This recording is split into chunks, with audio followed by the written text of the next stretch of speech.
Two wheels are locked on an axle so that they are not free to turn separately. One or the other has to slide. So engineers had to find a way to connect both rear wheels to the engine without sliding and slipping on turns. The device which makes this possible is a part of the rear axle. It is called the differential because it can drive the rear wheels at different speeds. The differential looks complicated, but once we understand its principle, it is amazingly simple. These two wheels are mounted on separate axles and supported by a frame so that they can revolve freely at different speeds.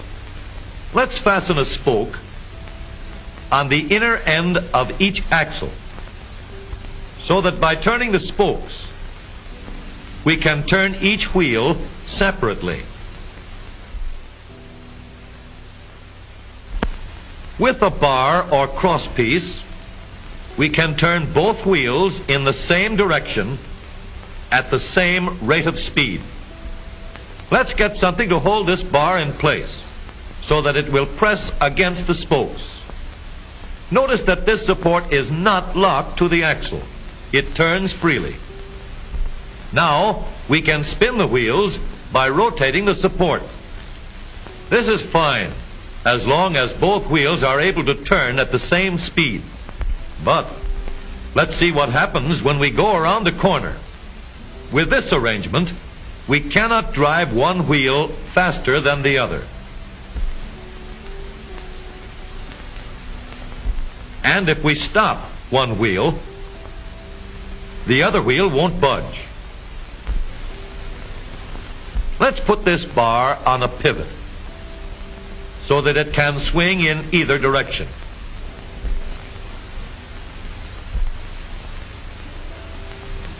Now, the bar can still turn both wheels at the same speed. And because it pivots, it lets one wheel turn even when the other is stopped. But if turned too far, the bar will swing around until it won't drive the spokes that turn either wheel. We need another crossbar and more spokes to carry on the job. When we stop one wheel, the crossbars will continue to push the spokes of the free wheel around. As long as both wheels are free to turn, the bars do not swing on their pivot, and the wheels move at the same speed. Now we have the working principles of a differential. To adapt the model for use in an automobile, we will have to make a few changes. In order to reduce the jerky action caused by wide spaces between the spokes, we will put in more spokes. Further filling in the spaces between the spokes gives steadier, more continuous action, and changing the shape gives firm, constant contact. Now we can make the gears thicker and stronger, and we have differential gears. The edges are cut so that they will fit together more smoothly and silently, and another gear is added to share the work of driving the axles. The principle is the same. In order to turn the support and drive the wheels, we can fasten a large gear here, connected by a smaller gear to a source of power.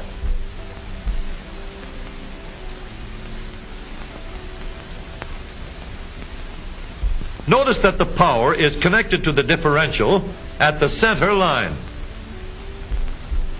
We can make our model more compact by moving the gears closer together.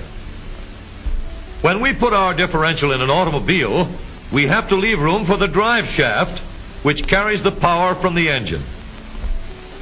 We may build the floor of the car above the drive shaft. But if we do, we won't have much room inside unless we make the top of the car high too. Of course, we could lower the floor and ceiling, but the drive shaft would be higher than the floor. This would have disadvantages. A shaft in the middle of the floor of an automobile would be inconvenient for passengers and would be awkward for carrying luggage. Today, engineers have found a way to make the car roomier and closer to the road without a clumsy shaft above the floor. The drive shaft from the engine to the differential is lowered out of the way, and the drive shaft is connected to the rear axle at the bottom. The new low center drive makes the rear axle quieter, stronger, and more durable because it gives better, smoother contact between the gears.